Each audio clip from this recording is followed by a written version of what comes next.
Hi, I'm Ted Morrissey, and this is a welcome video for my course in Classic Sci-Fi and Horror by Women Writers for Lindenwood University's MFA in Writing program. There's maybe one or two other videos floating around on YouTube, a little bit older ones, which are pretty accurate in terms of what they say about the course, but I thought I'd make a fresh one, right? So as you know, we're using this book, The Cold Embrace, Weird Stories by Women, edited by S.T. Joshi. And actually, I just had picked up this book a few years ago just because it looked interesting. As I was reading it, I thought, wow, this would be a great textbook for a really cool class on sci-fi and horror by women writers. And I suggested it to the fine folks at Lindenwood, and they agreed, apparently. And since then, it has been probably my most popular course in terms of the number of students who take it and what they tend to get out of it and that kind of thing. And I really enjoy teaching it. I am interested in horror and sci-fi, although I tend to have sort of a subtext or a thread of that kind of running through my narrative. It isn't really over the top horror or sci-fi, and I think a lot of writers can kind of relate to that. If we think of writers like, for example, Toni Morrison, I don't think we consider her a horror writer, but if we look back at her work, we notice that she oftentimes has ghosts and other supernatural elements in her otherwise very literary and often historically based novels, right? And again, we could come up with all kinds of writers who are in that sort of list of people who don't, directly or overtly deal in those kind of issues, but it's certainly in there. And we obviously could think of plenty of writers for whom that is their main thing, Stephen King and on and on and on, right?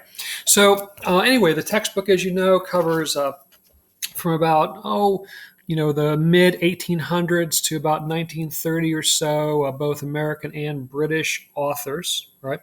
I did want to say kind of right off the bat here, the title of the course, some people have found a little bit unclear once they got into it, because it sort of implies that we're kind of equally looking at horror and sci-fi. And when we get into it, the sci-fi is harder to see. And partly that's because the book, offers what it does, and we're kind of skipping over the first few stories in the interest of time, and those tend to have a little more of a sci-fi like element. So I might encourage you to read those. If you want to see those in particular. Mary Shelley, for example, is in there, and she is kind of given credit for inventing the science fiction genre by a lot of people because of her novel Frankenstein, which came out originally in 1818. So we're skipping over those stories, and then the ones we focus on tend to be more kind of horror-oriented. But again, a couple of things to consider is that it's kind of hard to say where sci-fi stops, horror begins, and vice versa. Think about all of the stories you've read which really are both, right? Or movies you've seen, etc., where it's both science fiction, but it's also definitely horror. I think particularly of things like the Alien series, right? Terminator certainly has kind of a horror element in it, that series of movies. Event Horizon, which you might be familiar with, definitely combines horror and sci-fi. So oftentimes they're kind of hard to distinguish between. Also, as we tend to think of sci-fi now, really that kind of science fiction didn't develop until about the 1950s or so. We can go back earlier than that. H.G. Wells, Jules Verne, even someone like Edgar Allan Poe, even Nathaniel Hawthorne, and we can find stories and novels and novellas that, in retrospect, definitely have that kind of sci-fi vibe, but they would not have called their work science fiction because it wasn't really a term at that point. It wasn't until kind of post-World War II, post-atomic bomb, that science fiction as we think of it really started to develop and so on. So anyway, the textbook may not have a lot of what we think of as science fiction in it, but I will try to augment the course as we go with discussion of some science fiction, and obviously invite you to do the same. And I think we can then cover that basis as we go. The other thing I wanted to say quickly has to do with literary criticism. And if you glanced at the syllabus and the modules, you will see that literary criticism, looking at these stories from various critical perspectives, whether it's feminist theory, psychoanalytical, queer theory, Marxist theory, whatever it might be, is going to be a regular part of the class. But saying that, I just want to assure you, I don't assume that you are an expert in criticism, and nor does it matter if you master criticism by the end of the semester. I just want you to make kind of a good faith effort to try to look at these stories from these various critical models as we go through. And I've got a couple of reasons for that. One is that we tend to have a sort of default mode when we read. We're all good readers. We've been reading, our whole life. It's been an important part of our lives, and so on. And so we kind of have developed a way of reading a text when we start reading a novel or a short story or whatever it might be. And it's always worked for us, right? So we just kind of keep doing the same sort of approach again and again and again.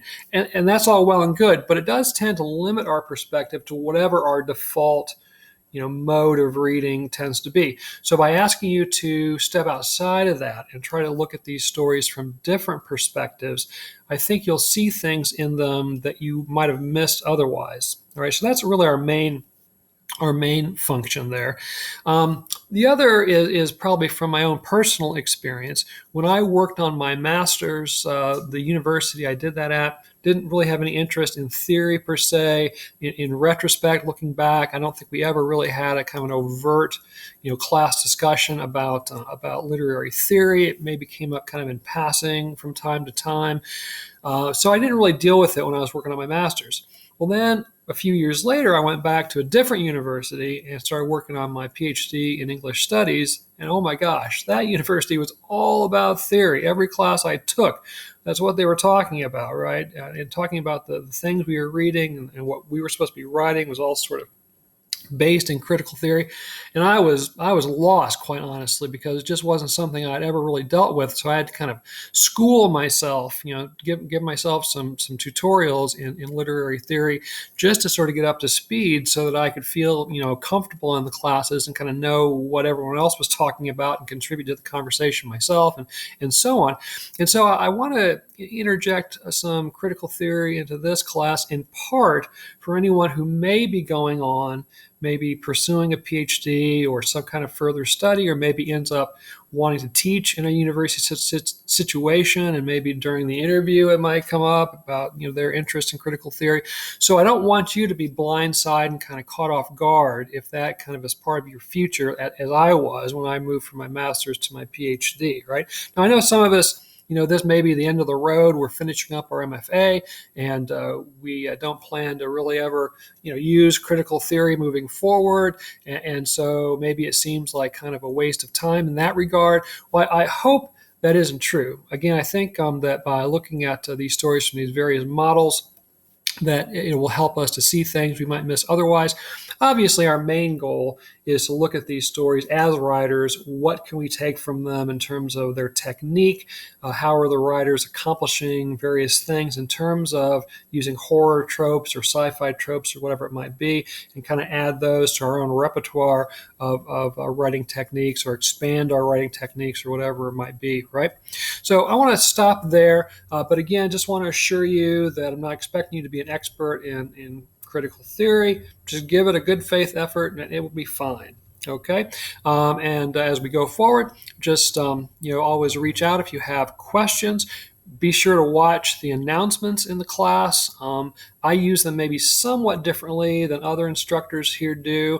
I give you like lecture notes via the announcements. I also post videos via the announcements, and I ask that you respond to the announcements, generally speaking, so that you can become part of that discussion and dialogue and so forth. So keep an eye out for announcements, and please read them and so on. All right. Otherwise, reach out if you have any questions.